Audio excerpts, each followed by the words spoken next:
Hey everybody, I am here with Dixon Wu, who is one of the founders of the Hong Kong Retro Gaming Festival, as well as part of a bunch of other cool things. So, hello Dixon, thank you for joining us.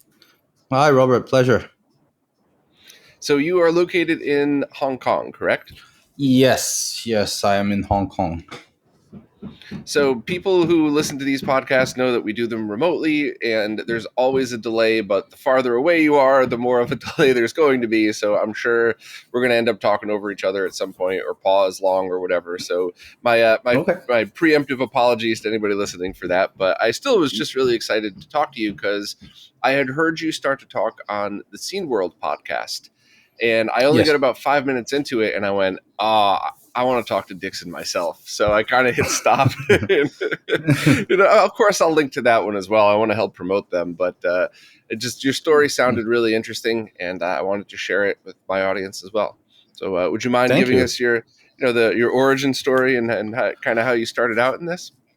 Sure. Well, I actually went to LA for college, so I actually majored in game design. So, as many of us, as many of the audience and yourself, I love video games, and I just, I don't just play them. I like everything around it.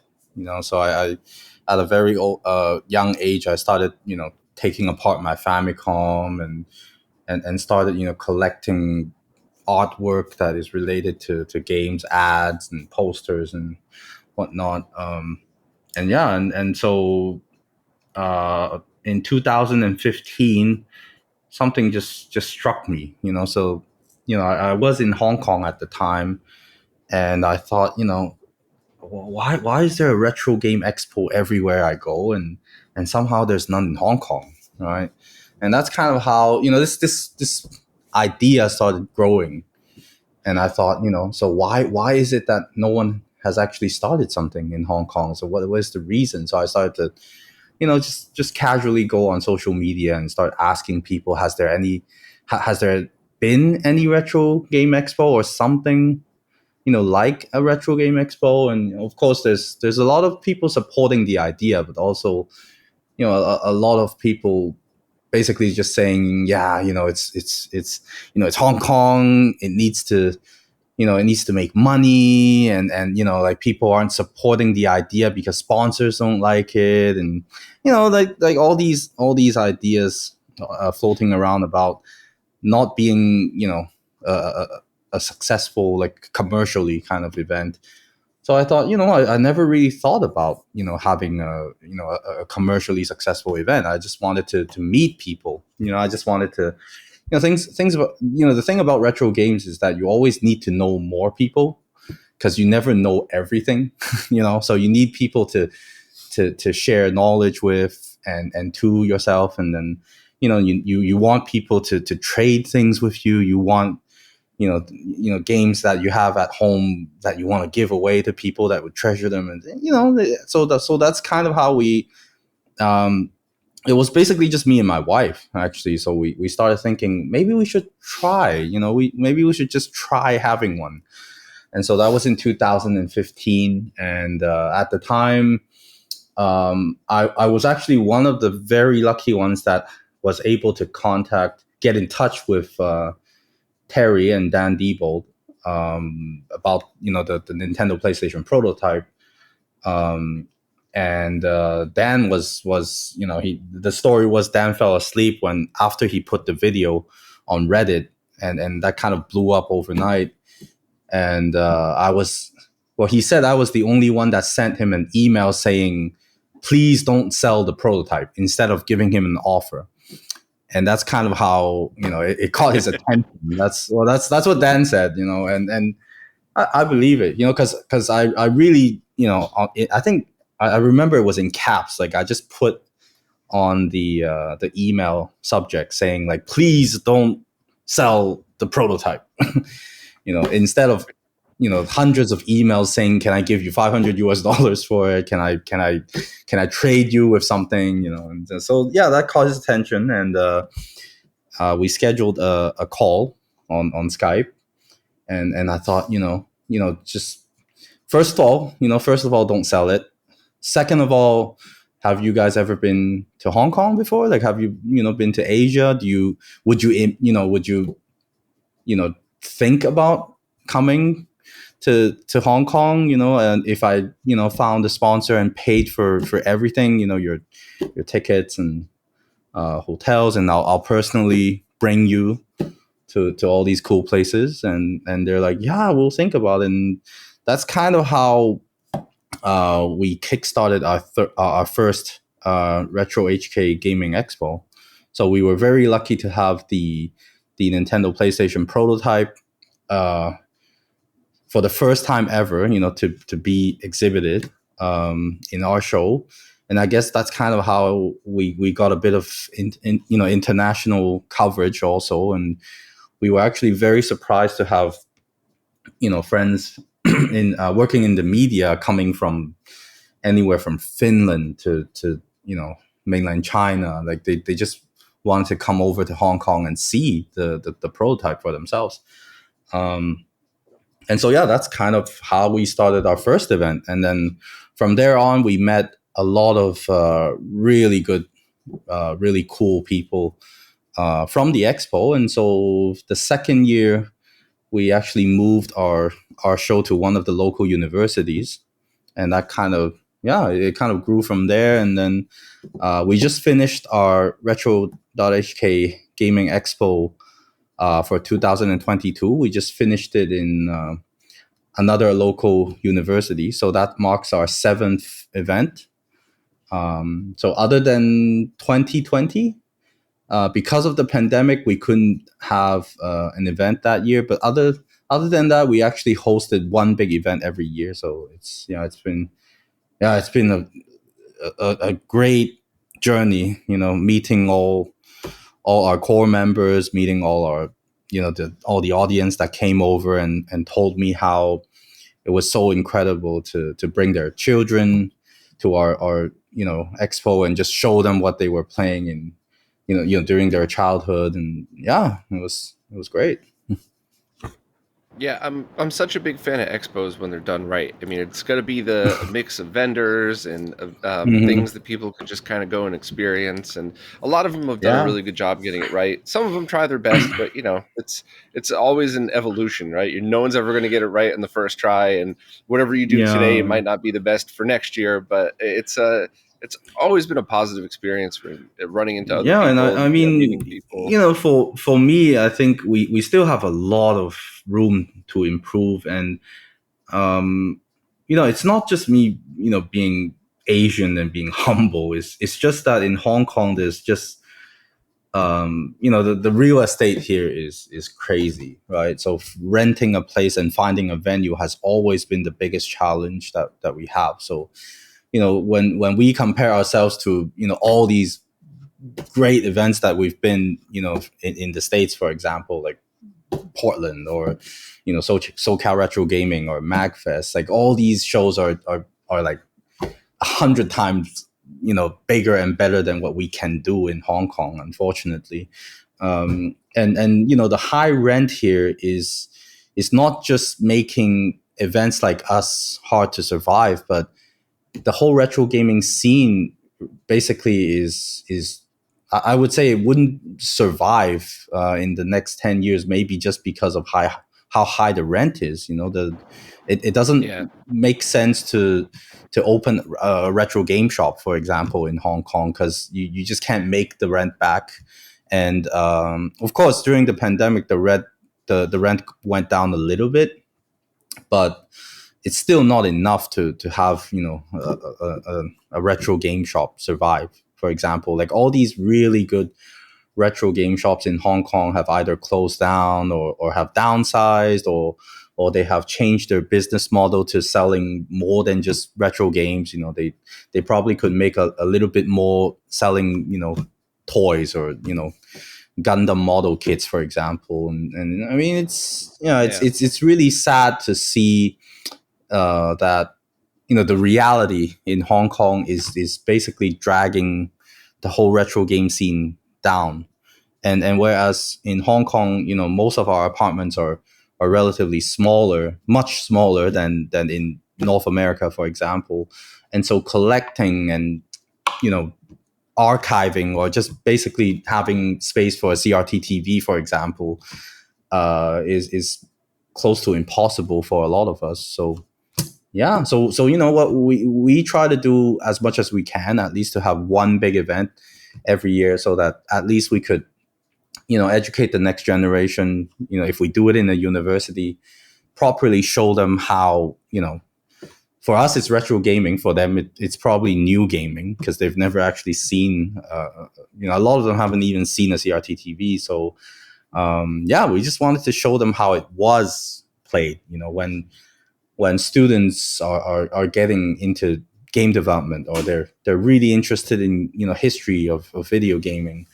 I want them to actually understand how games were played, how it sounded, how it looked, and so that is why it's so important for us as a non-profit society to preserve these things. It's not just preserving the games, but then the hardware and all these special input devices or controllers that come with it, and then CRT TVs, all that, and of course collecting the local game literature, game magazines, monthlies, weeklies, bi-monthlies, bi-weeklies, strategy guides, and so yeah, preserving a lot of not just games that we've played, but how we play it, how we understand the game, when most of the games that we played are from Japan or from the US. And as someone that's from Hong Kong, we have a very unique way to call them. For example, we give nicknames to games that have names that are harder to pronounce for locals, and sometimes we have a special way to play them, and so that's all part of the history and culture that we're trying to preserve here. Yeah, that's one of my favorite parts of doing retro RGB, is meeting people from all over the world who Mm-hmm.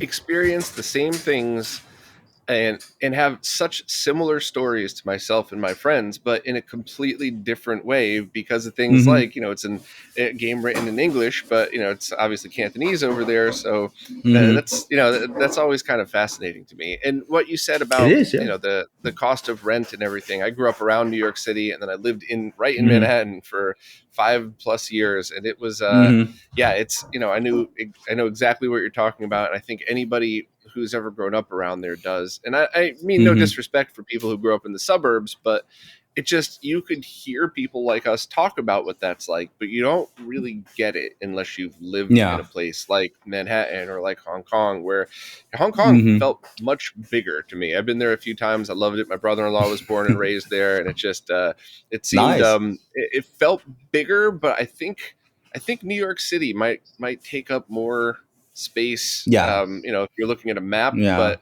I feel like, I don't know, maybe it's just some more tall buildings in Hong Kong or something, and definitely at a Yeah, similar vibe though. I mean, Hong Kong and New York, or Tokyo have many ways that are similar, I would say.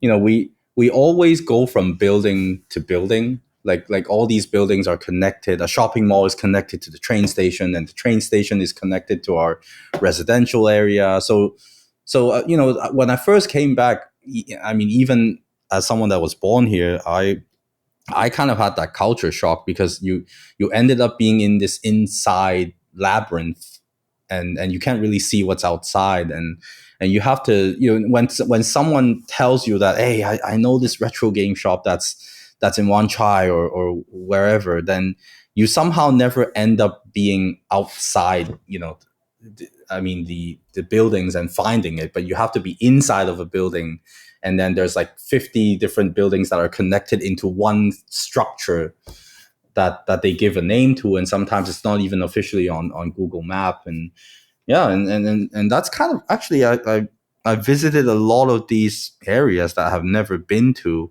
in Hong Kong, because of gaming, because of finding retro game shops, or old game shops.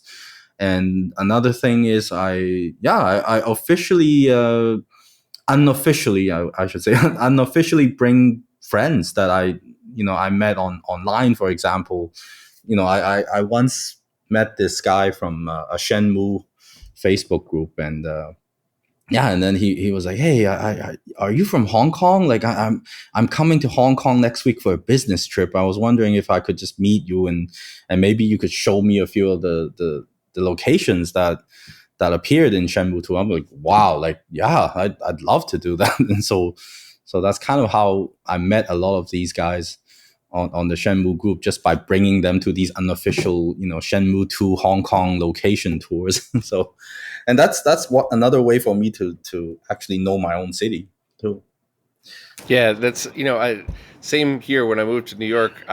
Almost coincidentally, right away, I met somebody. I met the whole Brooklyn crew, who became good friends of mine, and because Hmm. of them, I now learned about all of these spots that I would have never traveled to. Because it's Hmm. even though you're all in the city and it's all connected by trains and subways, it feels very far away sometimes. You wouldn't Hmm. you wouldn't get in Yeah. your well, I mean, maybe if you lived in the middle of nowhere, but in normal Mm. suburbs, you wouldn't get in your car and drive 2 hours just to check something out for a few moments.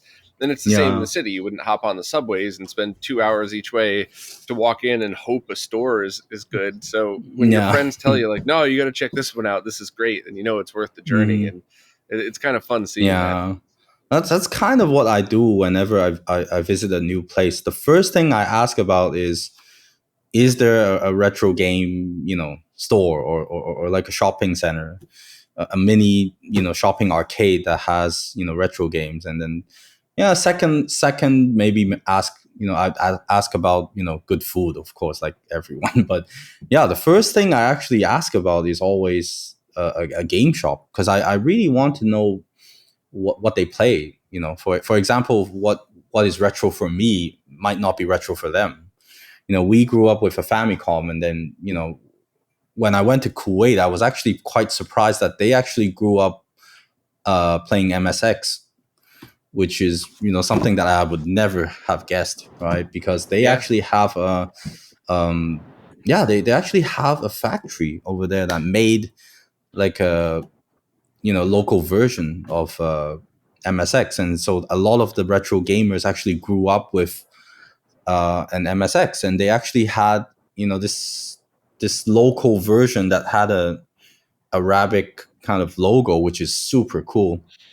I So think yeah, Neo Geo and had a small scene in Kuwait as well. I could be wrong about that, but I spoke to somebody out there. I've spoken to him a few times actually. Seems pretty hmm cool, and was showing me their arcade machines and everything else. hmm And I think there well, might have been they're a definitely, yeah, big with Neo Geo, because I actually organized two years of the Neo Geo World Tour, and that's what brought me to Kuwait in the first place. And there's a lot of great King of Fighters and Garo Samurai Showdown players over there. So yeah, I definitely wouldn't be surprised if they had like this huge Neo Geo scene going on. Yeah.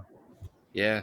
How did you get involved with the Neo Geo World Tour? Can we talk a little bit about that? Because that was something that I think we may have even crossed paths in Portland a couple years ago too. Because I walked by and checked out the booth over there. If you were Yeah, traveling with them, but that year I think it was my partners that went to Portland, because I think we were, well, at that time I think we were involved not just with the Neo Geo World Tour but also with the CTWC, because I actually started the Hong Kong stop for the Classic Tetris World Championship. And yeah, and that's something else that we could talk about. But yeah, to answer your question, Neo Geo World Tour was actually a surprise for all of us. I mean, I how it started was, I think we did this really crazy King of Fighters tournament in one of our retro.hk gaming expos. I remember it was 2017 and 18, like in like 2 years straight.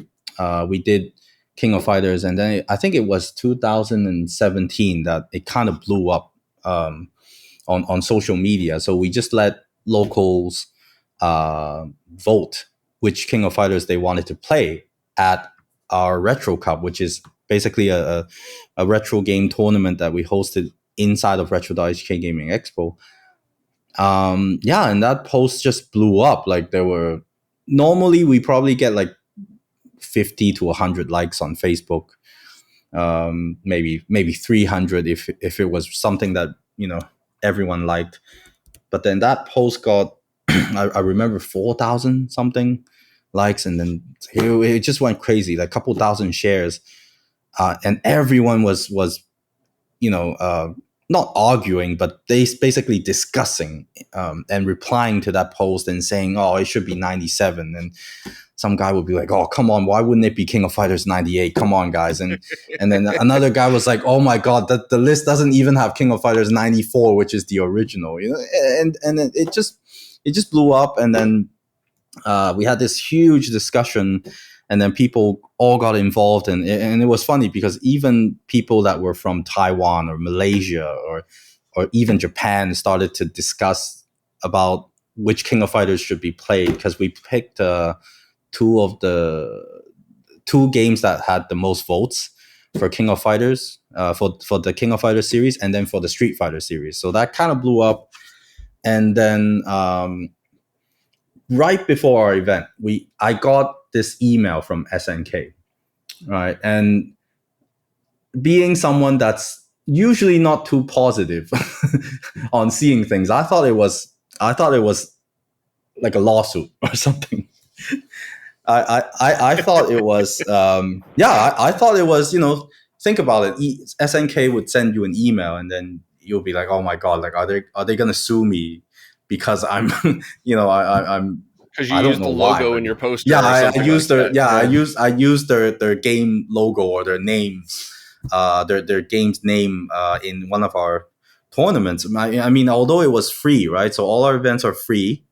No one has to pay. There's no joining fee. We don't sell tickets, right? And we do it in a university, so it's all for education purposes. And but yeah, and at that time when I got the email, I was like, oh my God, like are they gonna sue me, right? And so I opened it, and it was kind of surprising because it was actually an email saying like, oh, I think you guys did a good job, and there was so much, there was so much attention in your post, and I think it kind of revives the series, because at the time it was, I wouldn't say it's dead, but it's just the King of Fighters community is pretty fragmented, I would say. And that's exactly why there's so much discussion, because a lot of players would have stopped at 98 and they would always play 98. And then some of them stopped at 2002. And then 2002 and 98 would also split up into the versions, for example, right?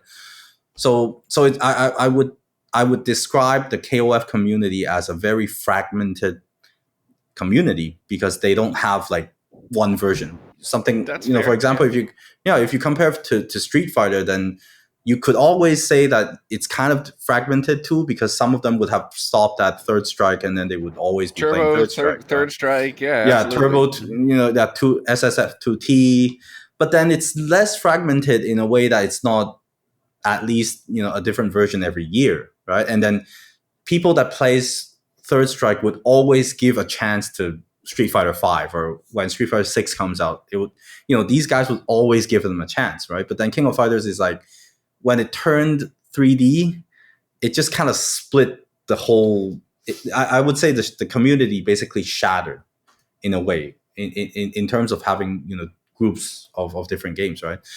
So yeah, and No, then I never really thought of it until you just mentioned that, but you're right. I see a lot of modern Street Fighter tournaments and retro Mhm. Street Fighter, but I can't Yeah. remember if I've ever seen a modern KOF or even a more modern game. I think O2 is as new as I've seen. Yeah, that's kind of how we came in, because that email was actually SNK showing support to our Retro Game Expo and Retro Cup, and they were like, why don't we sponsor you some gifts, right? And as a fan, I'm a huge SNK fan.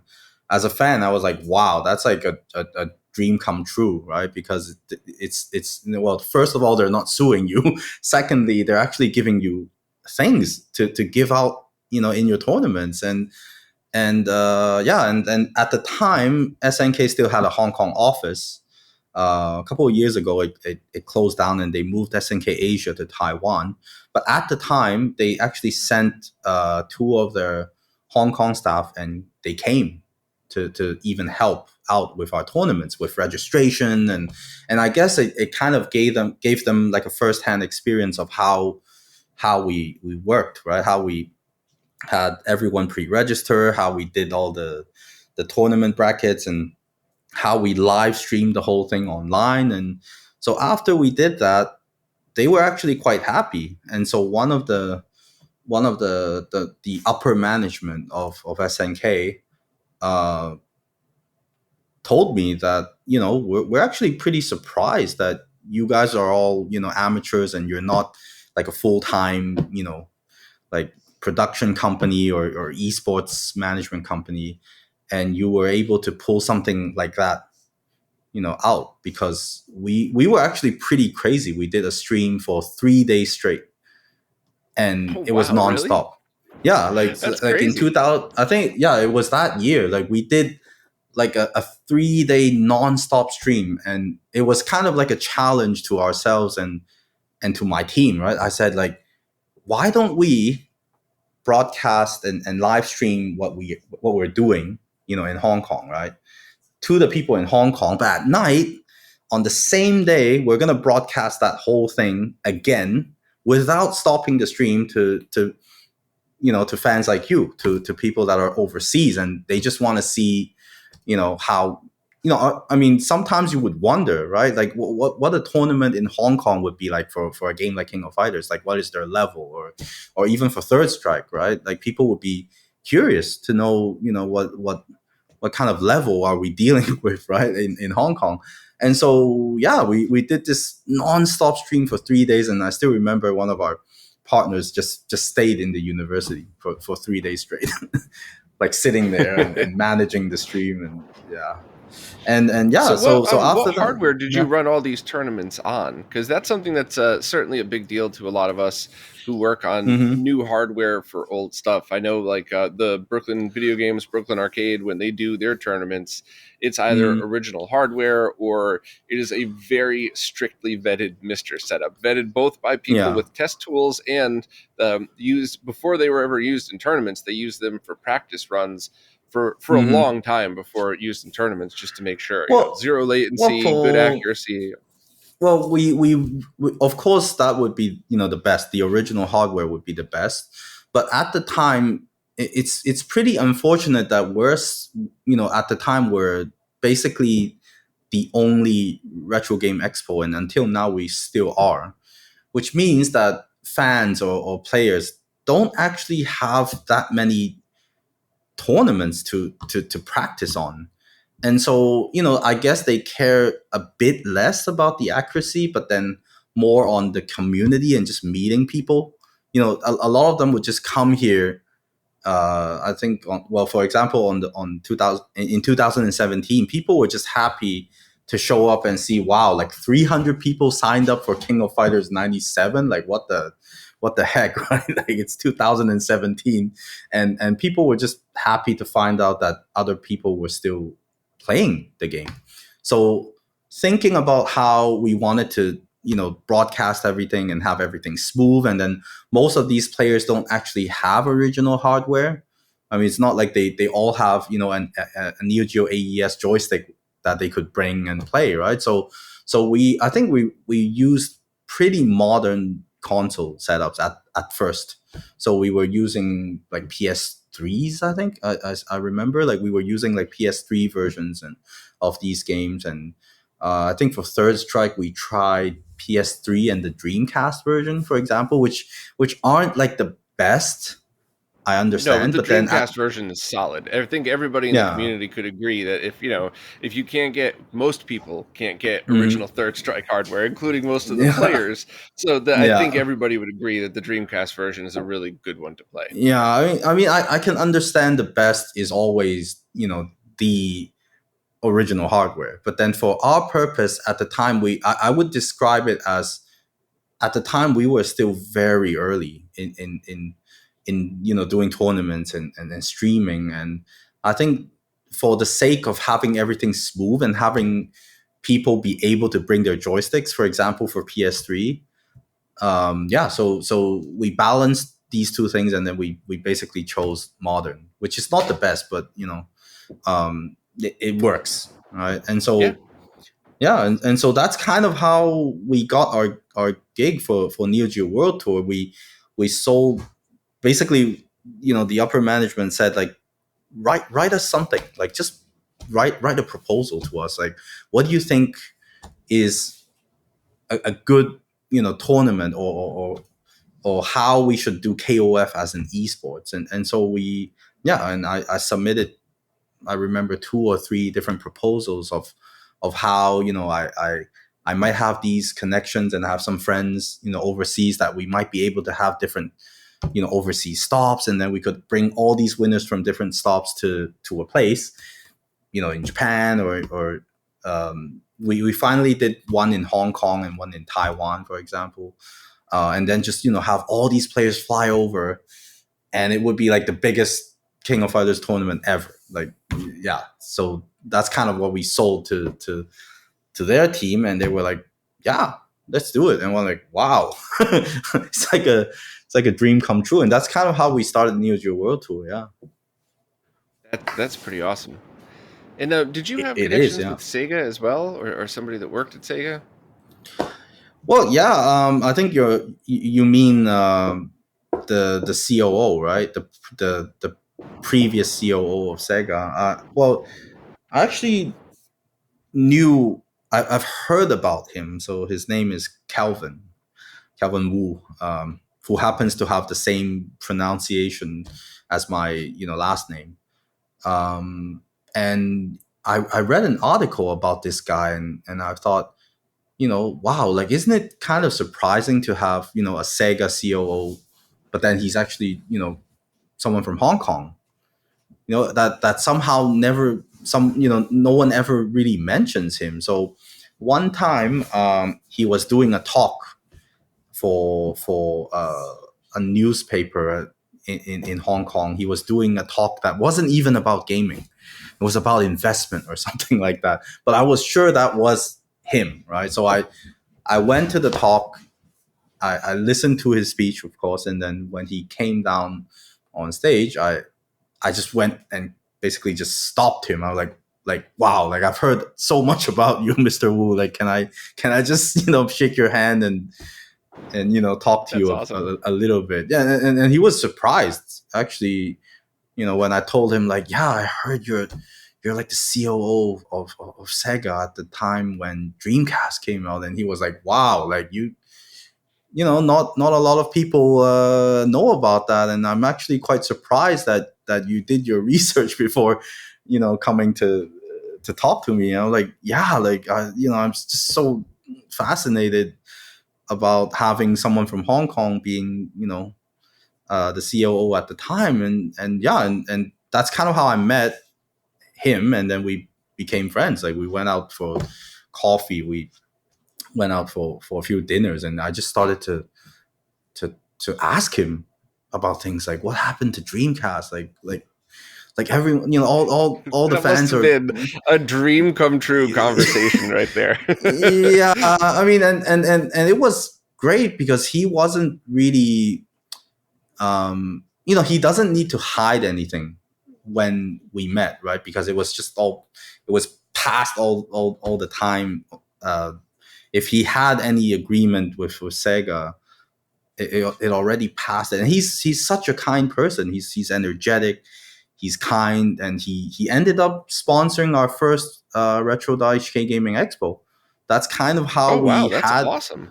Yeah, that's kind of how I would always mention him as the guy that made our first expo happen. And even until now, I'm still very thankful because he was the one that brought Terry and Dan to Hong Kong. His company paid for everything, Oh and wow, he that's gave that is me so he cool.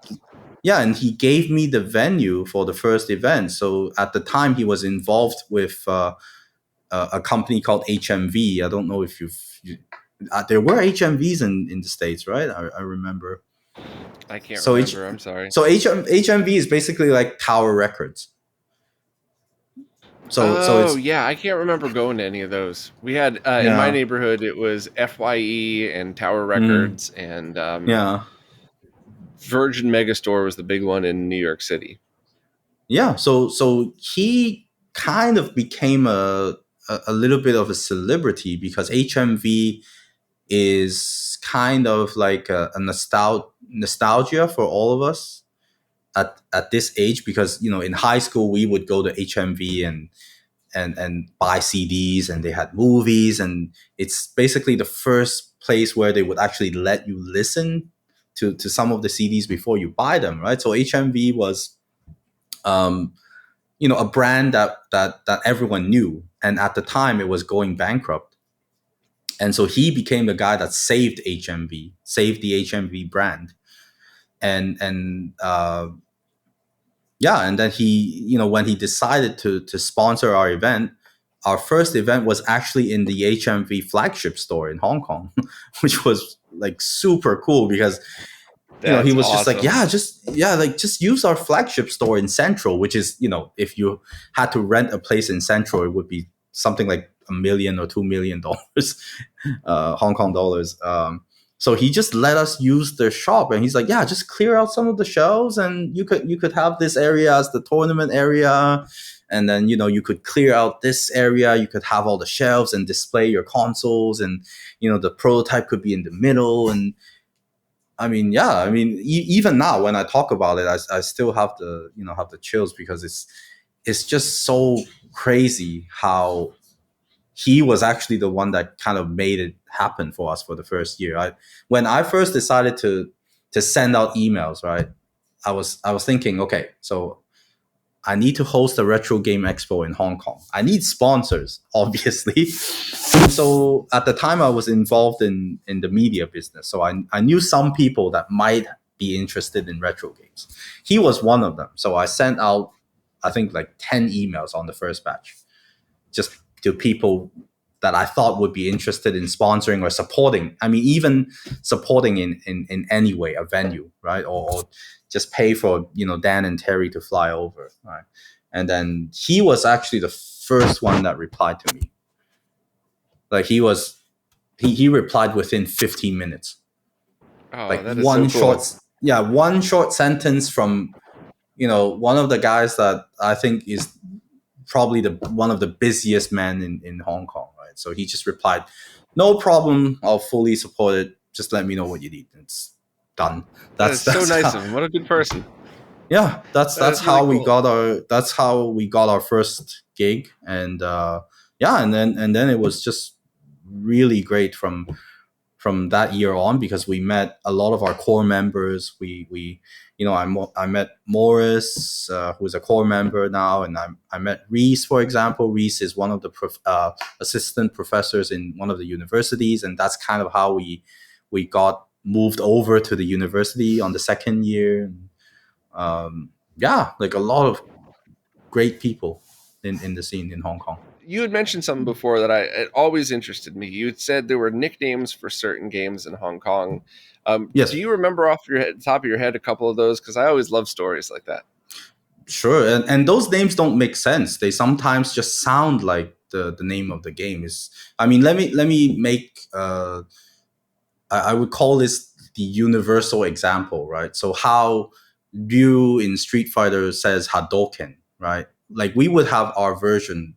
Like every country, every city might have their own version. Like I know in the States they call it Hadouken, right? Like because that's what you hear. Yep, And exactly. at the time when Street Fighter came out, unless you knew Japanese, like we would just keep repeating what we hear, right? So in Cantonese, for example, we would hear apoket, something like apoket.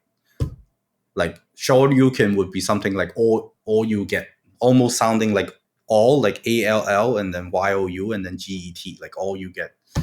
So that's just one example of how, because of the limit of the hardware, of how, I wouldn't say the recording was bad. It's just how it came out, on the chip or on I the think that's got CRT. to be universal. I think everybody around the planet probably said those words differently, and they just mimicked Yeah, what they thought they heard in the game. So that's kind of exactly. funny. I So know I so didn't get it that's right for a couple of years. no one got it right. I'm pretty sure even in Japan they kind of made fun of how it sounded, right? Because it just sounded Yeah, so different, right? For example, the hurricane kick, no one could pronounce it right because it was just so long and so fast, right? So that's just how I would use that as an example because it's Hadoken for sure officially, but then in the States you would hear it as something else, and in Hong Kong we would hear it as something else, and I'm pretty sure like in Europe or in the Middle East or wherever they would have a different version, right? So having that said, for example, games like Resident Evil, right? So in Hong Kong we mostly follow, for example, Biohazard, right? At the Japanese name. So the Japanese name of that game is Biohazard, and then when they, ported it to the US, they kind of changed it into Resident Evil, right? So in Hong Kong, for example, some people would call it something that sounds like Biohazard, but then they can't really pronounce it, right? Or maybe they just wanted kind of like a shorter version, so they would say something in Cantonese like Bao Hasek, right? So three sounds like. In Cantonese, that sounds like something like you're gonna. How should I translate this? Like this game, well, not this game, but it just sounds. These three words, if you just said it literally, it means like you're gonna become a beggar or something. It doesn't make sense, right? Something like that. So it's the act of begging, and then people just because in game stores, for example, right? So think about if you're the shopkeeper in a game store and then Resident Evil 2 came out and it's sold like hotcakes, right? And then people would line up and you'll have to say the name of that game, Biohazard 2, Biohazard 2, Biohazard 2, like for 500 times on launch date, right? And then so they kind of, made this shorter version or almost like this Cantonese sounding version where they would say Biohazard, which is you're gonna become a beggar or you're gonna be begging. And it doesn't even make sense. As I said, it doesn't have anything to do with the game. It just sounded like Biohazard. And I still know until this day, like some people would still call like Resident Evil 8 or Biohazard 8 like Biohazard, and then like the 8th version of Biohazard. That's like a very local I wouldn't call it a meme, but then like a local nickname for a universally known game. Yeah, that makes sense. That's universal. I mean, it's I think if you mentioned that to anybody around your age that grew up in Hong Kong, they would know exactly what you were talking about. But it's also things like if you have a restaurant that your whole family loved that's down the street from where you grew up, if it changed names 10 times, you're still going to refer to it as whatever the name was when you ate there growing up, So it's just one of those things that sticks with you. I think it's because if you really go to a local game store and you pronounced it like really well, like for example, I want Biohazard, right? Like I want a copy of Biohazard. Like if you really pronounce it that way, there is actually a chance that he wouldn't understand. He wouldn't understand what you're talking about. And then if you use the Cantonese nickname, which is Bahasek, then they will, okay, I know that. I know which game you want, and things like we've that. Universally gotten so much wrong because I think in the States most people called Ryu Ryu, and I didn't even think I knew until I was an adult that I was saying it wrong. I think I said that wrong for at least 10, 15 years. Which is fine. I mean, people would still pronounce it Ryu or Ryu, or it's kind of universally accepted almost, I would say. And well, for that topic, right, we usually call Ryu by the kanji. So of course Ryu in Japanese is Ryu, but then the kanji sounds like dragon for Cantonese. So we would actually call Ryu by the kanji name, but then read in Cantonese, which is Along. Long is dragon, right? Oh, neat. Nice. So these things like that. Whenever people ask me about, for example, game preservation in Hong Kong, like why would you need to preserve games when Hong Kong wasn't too big in making games? You're not actually preserving that much games that are made by Hong Kong companies or Hong Kong people. Like you're preserving games that are made in Japan or in the US, right? And you're preserving these strategy guides that are not for games that are made from Hong Kong people. So why would you do that? And that's exactly why we're doing it, because if we preserved the video games, then you would see all these nicknames like the Biohazard nickname, or all these Hadoken, or Apoket words written on the magazines, and that's part of our Cantonese culture, and all of that Yeah, is gone. the preservation aspect is so important, and I'm so glad that you're Hmm. taking the time to do it, because it is so easy to just glance over this and say like, oh well, who cares about video games from back then? The newer ones are flashier and Hmm. better, and everybody's going to know that. But Mm, you could never yeah, really understand you could never really understand today in the future unless you understand the history behind it. So some of these nicknames, exactly, some of the things, exactly. it just, I love that the world is slowly becoming a smaller place, and we could do something like have a conversation on the opposite sides of the planet. But Yeah, super understanding and cool. embracing the differences is so awesome, and I love it so much, and I don't want any of that to be lost. It's also why I get so so frustrated and so angry when I see some of these junky cash grab, plug this into your Mhm. Super Nintendo and put it into your HD TV adapters, because that's not how the games look. That's not how they Yeah, sound. That's not how they play. I It's mean it's important to that's understand that. that's a whole. I mean that's on its own. That's a whole different topic already, because that's like saying MP3s are better than CDs, and then Spotify is better than downloading MP3s, right? I mean, yes, it's the same song. It's the same singer. It's the same song, but then how it's listened, and I think people don't. I think they care less about the process now. They want the result, right? The result is something like Spotify, which I can get, the Yeah. song that I've been thinking for the whole day immediately just by Hmm. typing two letters. Then it knows what songs I'm looking for. But then the whole Yes. process of, for example, choosing music, when we just mentioned HMV, for example, like how do you actually find music? How do you explore music? Is like the empty spaces between paintings in a gallery, right? You're not going to a gallery and then, by quantity, I tell people like, oh, I saw 1,000 paintings because it's all on one wall. And then, I win because I saw 1,000 paintings today, right? And then people care about the results, especially I think in Hong Kong.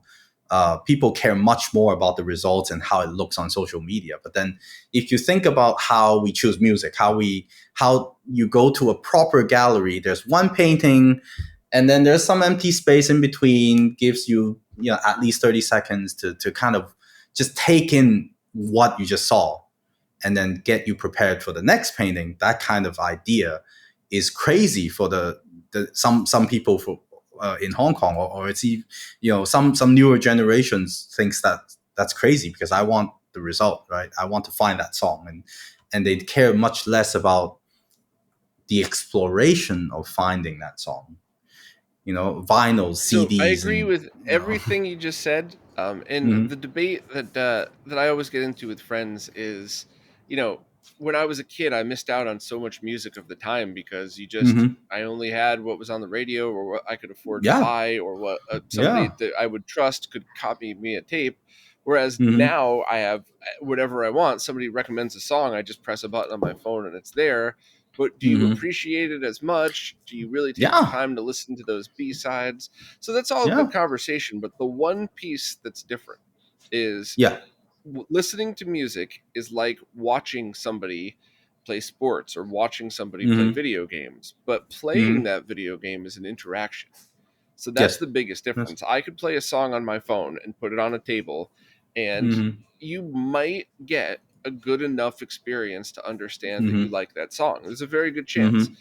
But if Mhm. I give you the worst way to play it, some junky, scalar with a hyperkin chip in it plugged into a laggy Uh, TV that's not in game mode, mhm. that completely destroys the experience. Just Yeah, like giving you and a I guitar think that's out of tune to play.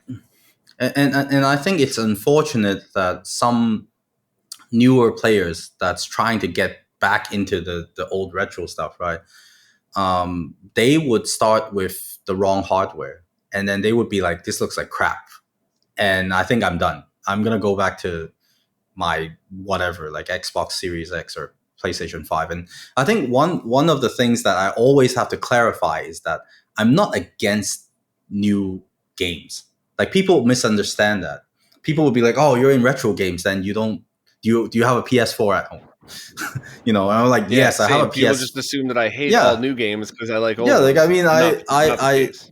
yeah, exactly. Like I have a PS4, I have a PS5, and I love new games. I spend a lot of time on my Switch. I love Breath of the Wild. I love Death Stranding, for example, and I finished it. And I mean, is that enough proof that I'm actually not just a retro gamer? But I think what yeah what I'm trying to say is that for us to preserve these things is actually preserving the opportunity for a lot of these new players to get into retro gaming.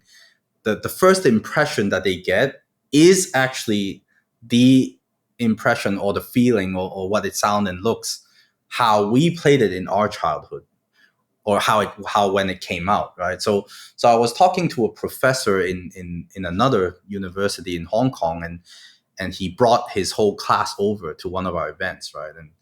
And we had this conversation saying, this is like the greatest thing that has happened to me in my class, because I was actually trying to tell these guys how great a game like Final Fantasy VII was, right? How it sold a gajillion copies, and how great it was on CRT, which he calls a TV, right? Because at the time it was a TV. Like we call the TV a TV, and now we call a CRT TV a CRT TV, right? And one of the students was like, "Can you show it to us in class?" And he's like, "Well, there's no good way to show it to you, and I mean, a YouTube link doesn't count, but if you really want to see it, then sure." And so he showed it on YouTube on the projector, and then the students were like, "That's not impressive." And that brings back to what you said, because it's an interaction, right? It's a feeling. It's you're supposed to not just fast forward it and just watch someone play. Yeah. It's just like a let's play, right? And there There and is the no good way to experience a CRT unless you're sitting in front of it. And one of my favorite things exactly. that's happened recently, a friend of mine brought her 9-year-old kid over, and he'd Hmm. never even seen a CRT. And I said, "Hey, you want to go Yeah. play a fun old shooting game?" I was going to put Duck Hunt in front of him, and I Hmm. powered on the TV, and he jumped back. Uh, is it supposed to sound like that? Is it okay? Like, Yeah. I was laughing so hard, like, kid, that's what we grew up with. That happened every Yeah. time you powered the damn thing on. You're fine. Sit down. No, it's I think the secret, right? The secret of CRT TVs, of how when you turn it on in an event, or if you turn it on at an exhibition, like people would be like, "Ooh," and then they just go and get attracted to it, because it's basically a huge light bulb, like, right? It's like a giant light bulb, basically, in the room. It basically lights up the room almost. And um, it's bright, it's attractive, and then it's not like these flat panel TVs where there's actually no space for the audio to be made, and whereas CRT TVs is basically like a natural boombox in a way, right? And so Yeah, I was kind of laughing. I'm not sure if this will be cut off on camera, but there's a widescreen silver CRT behind me, and every nice. Sunday I I do was gonna ask American you, is that a football. And virtual background, or no, this is that's a real. This is my that's actual a family room that's slash office. that's a I'll send you the. nice I just collection did a you have. room tour. I'll send it to you if you're interested. But Wow. every Sunday I pull the projector down, and I have Hmm. 4 football games in the middle, and I have a plasma TV on one side, and I have that widescreen silver TV on the other. And the one thing that everybody has noticed, hands down, is that why is the Mm. audio so good out of that Yeah. TV? It's just Right. basic speakers, but they're Yeah. actual real depth speakers, not these paper thin Exactly. ones. And Exactly. everybody is shocked at how clear it is, because that's only running at Yes. 480p, but Yeah. there's no motion blur, obviously, and it's just one Hmm. of those things where, like, if you tell somebody, here's a very good LCD panel and here is a very Hmm. good CRT, Hmm. everybody can see the difference, especially Oh when yeah. playing video games. And Oh yeah. no human is going to look at it and go, "Well, yes, the CRT is drawn by a beam of light, and I could see each line." Like, that's impossible. It's too fast. Yeah. But people that don't care at all about displays could absolutely know that there's a difference and feel a difference on it. And I Yeah. think And that's I something that's kind going to of. be important in the Hmm. future, because even with your with your Expo and stuff, what I've Hmm. started to see a small shift in that a lot more younger people are coming into this. and Oh it's yeah. less about nostalgia and more about exactly the way when I was a little kid and I walked Hmm. up to a car that was made 20 years before I was born and went, "Oh, this is amazing. I love this. This Yeah. is, this is for me right here." And a lot of Yeah. kids are doing that with video games, especially with things like reaction time, fighting games, Hmm. some of the older style 2D platformers. It's we're Hmm. starting to get a younger generation, and being able to Oh yeah. experience it in a good Like way is very I important. think what is funny is that you and I, like people like us, were naturally becoming almost like a spokesperson for CRT TVs, right? And it's funny because every time I introduce proper retro gaming to a younger person, right?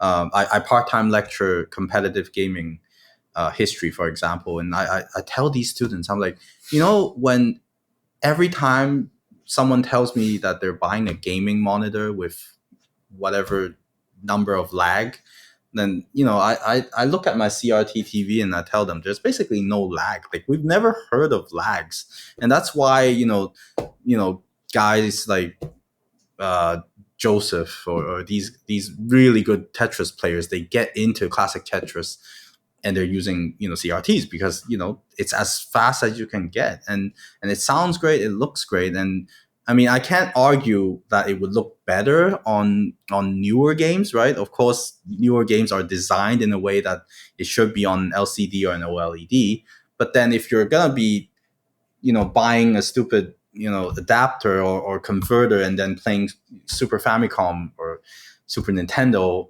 on a modern TV, then you're basically wasting money, right? Because it looks bad, and then you're like, wow, I'm never gonna get into retro gaming again because it sucks, and Yeah, so if that's you why buy I, the I wrong mhm, adapter, yes. If you buy mhm. the right converter, then it's actually a pretty wonderful experience and Yes, getting well, I better mean, every okay, year. so But something like FPGA, for example, is again a whole new topic, but then that's, let's say, closer to what I would say is a full experience, right? But then if it's just an adapter or a converter that converts the RCA signal into HDMI, I mean, you're gonna expect crap, right? Because you're there's no right scan because the lines, right? majority of the stuff out there is crap. Mhm. But there's, the Yeah. RetroTink products that are amazing that can Yes. take any signal. I mean, Yes. RGB into a Yes. RetroTink 5X is Yeah, through something and like an so OLED TV we is real close. yeah, definitely. So we need to tell people how to properly get into that. And I think as someone that is always talking about history and retro games and game preservation, I feel like there is a mission for me to properly introduce it to a younger generation. And so, you know, for example, just modding a Super Famicom into HDMI or that doesn't work. I mean, just don't waste your money, right? And that's kind of how I met. Yeah, through our events, we actually met a lot of these younger players, and as you said, they're amazed how it looks, how it sounds, how it plays, how even how light some of the smaller CRT TVs are, because they all they think that any size CRT TVs are basically like 50 bricks, but then it's not, right? A lot of smaller ones, for example 14 inches, are pretty popular in Hong Kong just because of how our apartments are Yeah, smaller, right? So it's easier easier to get around. to manage, You're right? To right have about that, but I'm used to lifting ones that are that size. So when yeah. when you said some CRTs are lighter than you expected, it's like, come over to my house. We'll Yeah, see how light they no, are. okay.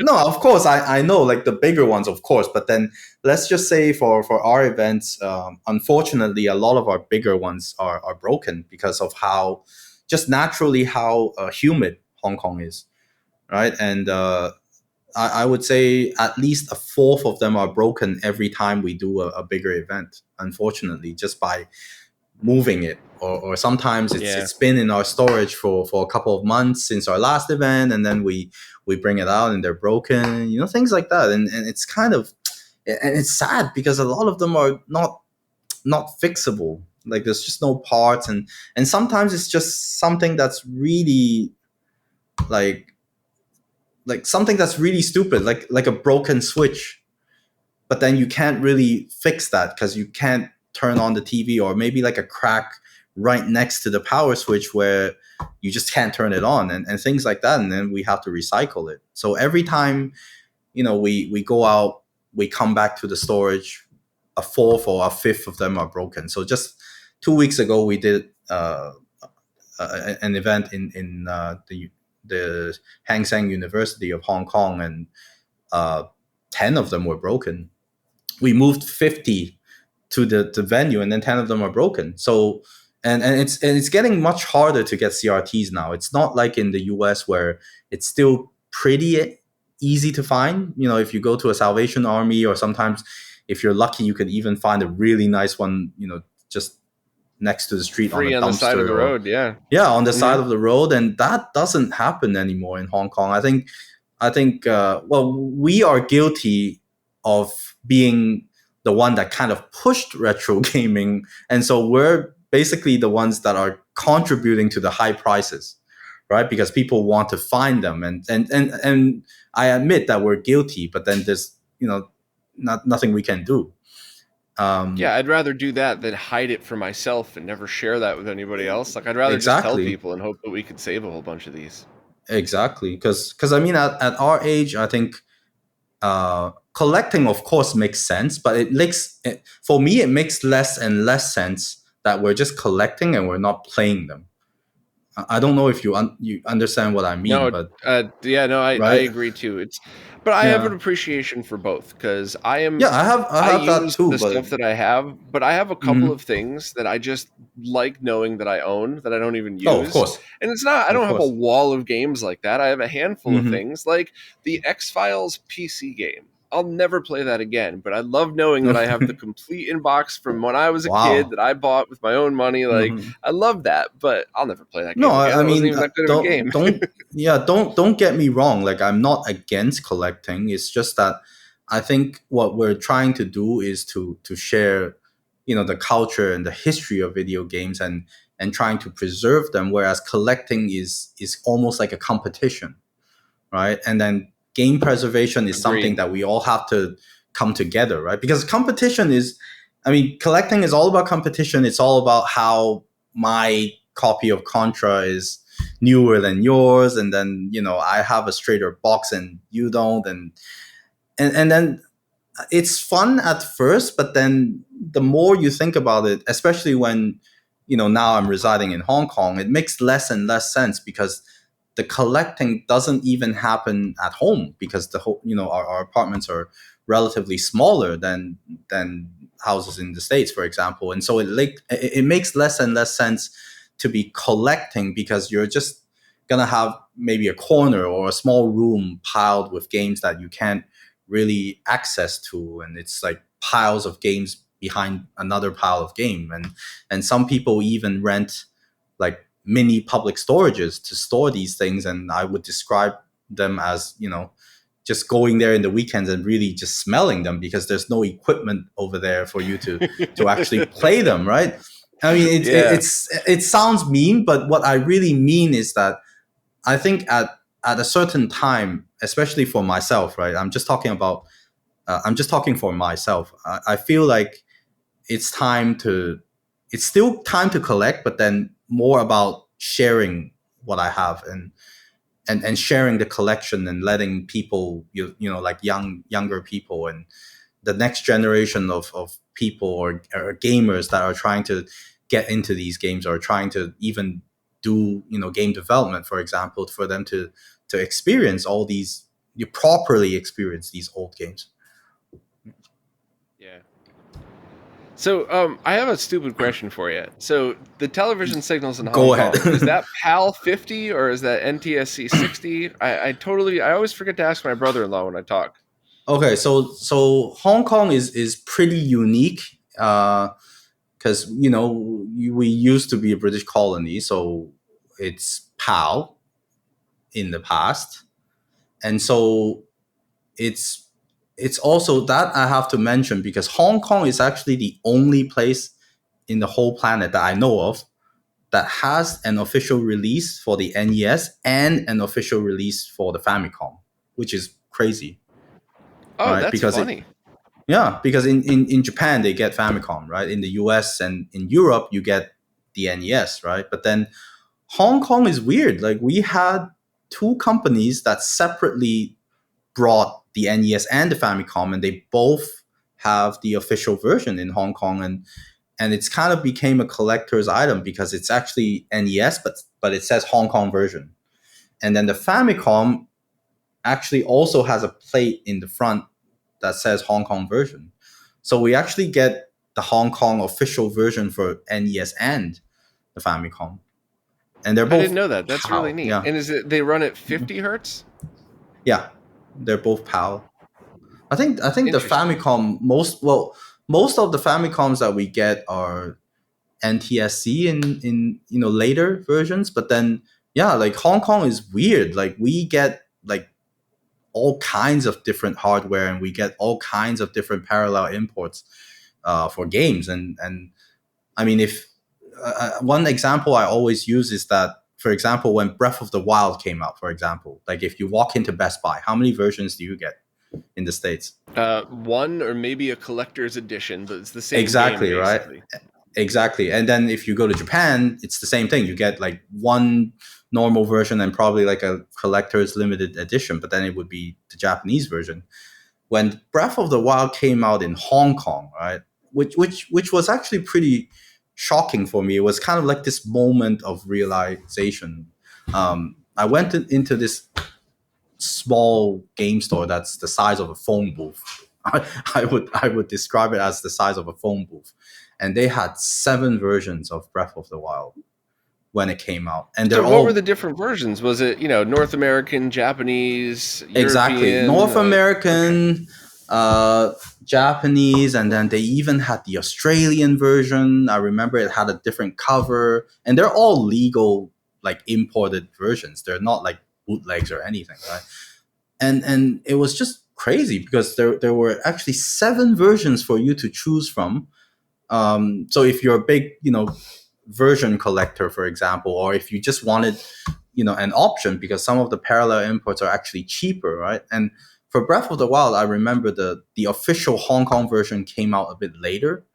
So when that launched, we even get like a Hong Kong official traditional Chinese version. So you, as a customer, it's pretty amazing. Um, you get to choose from all these different versions. You have the option to buy all of them if you're a collector, right? And yeah, and by the way, Hong Kong doesn't have taxes, and Hong Kong is probably the place with the cheapest games, like originals. Like we don't have Oh, taxes, we don't really? have sales tax. Yeah, like Huh. so. I mean, on I was only average, I there would twice and not enough to remember that stuff. So, yeah, we don't have taxes. Like just ask any people that have lived in Hong Kong for long enough, they'll be like, what sales tax? Like we don't have that. Yeah, we don't have sales tax, and yeah, it's pretty amazing to be a gamer here because you just have so many options. And for example, for Switch games, on average, they're I would say 10 to 20% cheaper than most places that I know. Yeah. wow, that's really cool. That's a good Yeah. advantage. Yeah. So yeah, So, what Hong Kong other has its events do unique. you have coming Yeah. up in the? Oh, sorry, we just did the delay thing again. We made it we made it over an hour without the delay hitting us. So it happens every No, time. But please, no I was just problem, no gonna say, problem. what do you have coming up next? What other events? What other things are you working on? Obviously, you just finished the last expo, but you have the Yeah. 2023 one next year. Well, we're trying to again, secure a venue for next year. So I hope that we can return to the same university, to host the event because they had an amazing team of student volunteers and staff, and it was a really great experience working with them.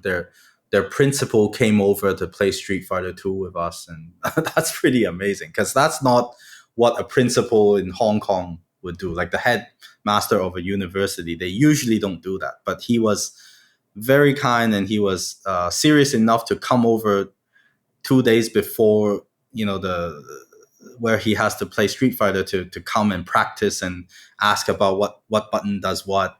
So he came over and did some training before he went on stage and challenged some of the students there. So that was pretty cool. That's But neat. yeah, I like that. So I'd love to work with them again. We probably have another small exhibition with them in Q1 next year, and they've invited me for another talk with their. I think it will be in their library, talking about game preservation and what we should do in Hong Kong, as I think we're pretty late in the game. Because in the States there's the Video Game History Foundation, and in Japan there's the Game Preservation Society, and I've met Joseph. He's super inspiring. Uh, I've learned a lot from him.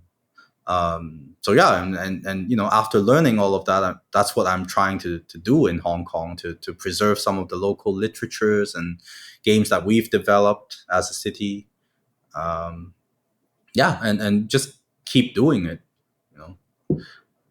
That's awesome. Glad to hear it.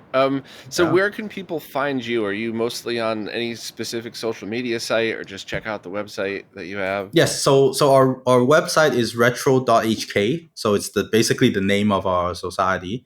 We're more active on Facebook. I know Facebook might not be the most popular platform of choice in the States, for example, but most of our followers, I guess, at an older age, right? we're more used to Facebook in Hong Kong. So we have around, I think, close to 10,000 followers on Facebook. So we're most active on Facebook.